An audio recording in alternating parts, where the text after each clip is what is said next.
جب ہم کسی کے ساتھ زیادتی کر کے اس کا نقصان کر دیتے ہیں تو شاید ہم بھول جاتے ہیں، مگر وقت کبھی نہیں بھولتا۔ وقت وہی سب کچھ اور کئی دفعہ بڑھا چڑھا کر واپس ہماری جھولی میں گرا دیتا ہے۔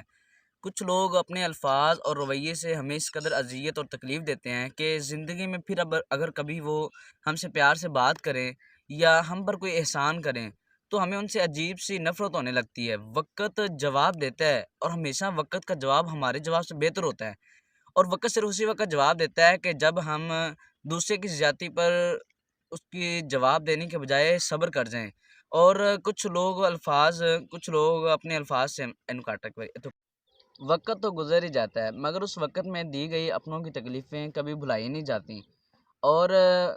اپنی خوشی کے لیے کسی دوسرے کی خوشی کو خاک میں نہ ملاؤ، کیونکہ تمہاری وہ خوشی بیکار ہے جس خوشی کے پیچھے کسی کے آنسو چھپے ہوئے ہوں۔ مشکلیں آتی ہیں چلی جاتی ہیں، لیکن دیکھنا یہ ہوتا ہے کہ کون کس حد تک تمہارا ساتھ دیتا ہے۔ کوشش کریں سب کچھ بکھر جائے، ٹوٹ جائے، مگر وہ مان کبھی نہ ٹوٹیں جو کسی بہت اپنے نے حد سے زیادہ تم پر کیا ہو، کیونکہ زندگی میں سب لوگ رشتے دار، ہمسائے، دوست، ساتھی اور بھائی بن کر نہیں آتے۔ کچھ لوگ زندگی میں سبق بن کر بھی آتے ہیں، اس لیے تم پر جب بھی کوئی برا وقت آئے تو یہ مت دیکھنا کہ کون کس حد تک تمہارا ساتھ دیتا ہے، بلکہ یہ دیکھنا کہ کون تمہیں چھوڑ کر چلا جاتا ہے۔